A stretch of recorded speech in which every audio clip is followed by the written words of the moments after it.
It's the Tony Tone Show, Vintage Sound 93.1 FM, doing a tag team interview with my coworker, Morning Joel. He's on KWPC, AM 860, FM 95.1. He's also our sports guy. So whenever I talk to people in the sporting world, I got to reach out to Joel. So on the Mocklink TV and Internet Celebrity Hotline, Digger Phelps is checking in. He's got a new book, and let's say hi to Digger right now. Fine, yes? Good. My name is Tony, and I have my coworker Joel sitting in here. Welcome to the great state of Iowa. It's a pleasure. One of my former assistants is coaching in Iowa, Fran McCaffrey. That was actually, Coach, one thing we were going to ask you about. We have a player in our community who's an ESPN top 50 player, Joe Wieskamp, who's committed to play for your former assistant, Coach McCaffrey. What was it about him as a young coach coming out of he was a head coach at Lehigh.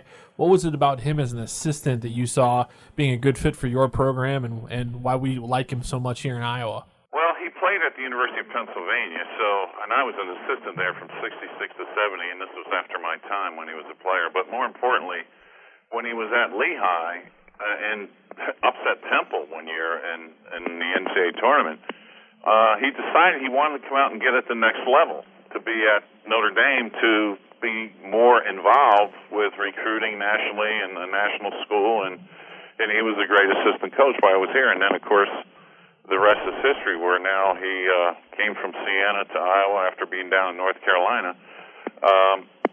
And I think he just has that personality to recruit as well as a game coach to get it done. Now, Coach, I've actually had an opportunity to read some of your book that just came out about Father Ted Hesburgh. He coached me. You were at Notre Dame at a time when things were very progressive throughout the community, but also the Catholic Church, and Father Ted kind of led the way throughout that process. What was it like, being a part of that university, right after the coeducation change, and being a part of that? You've been to parochial schools most of your life. Being at the pinnacle of the Catholic education was such a leader leading the way. Well, when you go back to that time period, Father Hesburgh became president in 1952, and one of his objectives was to make Notre Dame co-ed, because the Golden Dome, that's the Blessed Mother up on the dome. And so it was time to bring in women, which today there's 1,000 men, 1,000 women, 2,000 in each class as they come in. But Father Hesburgh, if you go back and study his career, in 1957, President Eisenhower asked him to get 3 men from the South and 3 from the North and develop a Civil Rights Act. Well, they go up to the Land of Lakes in Wisconsin, which is a Notre Dame retreat place, and they go fishing that afternoon like in the Bible, the fishermen. That night they come up with 12 ideas for the Civil Rights Act and take it to the White House to give to President Eisenhower. And while they're there, they're talking about how they were fishing that afternoon, and Ike turns to Father Hesburgh and says, "Do you think I can go fishing with you someday up there?" Absolutely. So Ike sneaks out of the White House, goes up the Land of Lakes, and he's fishing with Father Hesburgh, catches some, takes him back to the White House, and cooks him. Well, the history of the Civil Rights Act, what Eisenhower did was to give it to President Kennedy, who was going to use it to run for a second term, but he got assassinated. So LBJ gets it, and in 1964, LBJ gets it passed in Congress. So to me, Father Hesburgh's the godfather of the Civil Rights Act, and this is where his impact today is that all cultures, all colors of skins, and all religions have the rights to civil rights. So from that standpoint, that was the beginning of it. But he was also, for me, a game priest and 7-0 on the bench in 20 years, because we'd say a mass a day to game, have a medal like St. Joseph the Carpenter, and pray to work hard, never pray to win. And he beat 3 number 1 teams. Bill Cartwright when he was at San Francisco in 77, 78 with Marquette in 1980 in double overtime against DePaul when Woolridge made 2 free throws. In the cover on the book, you see me walking off the court with him, my arm on his shoulder, shaking his hand after that DePaul game. And I said, "Boy, Father, a lot of prayers for this one." He says, "Yeah, Digger, I was running out of Hail Marys." Oh, my gosh. That's fantastic. Digger, it's good timing that we're having this conversation, because Thursday would have been Father Ted's 100th birthday. So, this is a true treat. And I grew up in the Chicago suburbs as a Notre Dame fan my whole life. I've spent a lot of time there. A cousin of mine graduated from Notre Dame a few years ago.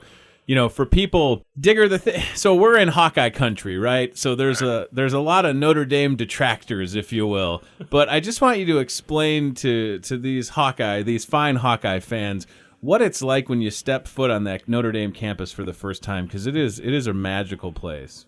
Well, it really is. I think because everything surrounds the Golden Dome, which has the Blessed Mother on the top of it, and everything's within a 15-minute walk of that campus, and people don't realize when they go to a football weekend, there's 80,000 people in the stands, another 20,000 still tailgating, but there's only 8,000 students here, and half the campus is men, half is women. And I think the fact that the beauty of the campus and what they do to have these young men and young women leave and not just become an accountant or a doctor or whatever.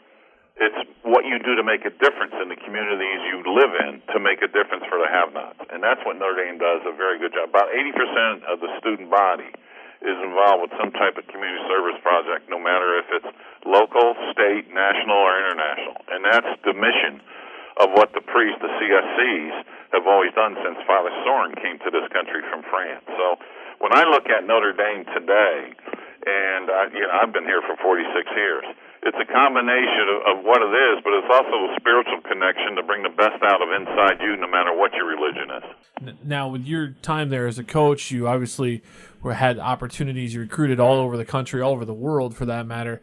But when you left coaching, you actually went into some political stuff as well, working with presidents and presidential commissions, but also with the NCAA on the Knight Commission. What was it about being the coach at a school like Notre Dame that prepared you for wanting to do some of those other more humanitarian, more bigger picture initiatives after you left the bench as a coach? Well, I always felt, even when I was an assistant at the University of Pennsylvania in the Ivy League and following the marks of what Bill Bradley did at Princeton, being a great player, but also ending up in the NBA, and then, of course, he became a U.S. Senator. But from Fordham, where I was there 1 year, to Notre Dame, it's more of how do you make a difference in people's lives, and how do you make someone understand that he or she can just step up and play in the game of life. So, to me, I'd always teach leadership are these four characteristics: creativity, risk taker, street smarts, survivor. You got those characteristics, then you develop those. And I'll give you an example. We had a guy named Mike Mitchell who tore his knee up twice his sophomore, junior year, played as a senior with John Paxson, made him a captain. And he ends up graduating with a 2.5 grade point average in business. And because of those leadership qualities, he ends up becoming president of Nestle's USA Beverage. So I think anybody and everybody, when you look at what you're trying to do and get it done, I think any school can make this commitment to student athletes. And yeah, we had our rules about going to class. We had rules if I found out you cut class during the season, I'd make you sit on the bench the next game. And did you get the message? Don't cut class. So, I think there's things you can do, but a lot of schools, they don't make that commitment, and they're letting the kids down. Well, Coach Phelps, Digger Phelps here with us again. I'm about halfway through the book, Father Ted Hesburgh. He coached me. It's a great read. It's making me want to read some of your other books too, Coach. I'm going to pick up An Undertaker's Son, I think, when I'm done with this one. Yeah, that's about my game of life. But more importantly, what we're going to do here, Father Hesburgh, we're going to honor him with a stamp. I did the Rockney stamp back in '88 when I was on the Citizen Stamp Advisory Committee for some 22 years. We had President Reagan come out, and I got off that committee in 2006, but I got friends back in D.C. So September 1st, yes, his 100th birthday is this May 25th, but when everybody's back, because we just got graduation and not many people around, we're going to honor Father Hesburgh with a forever stamp.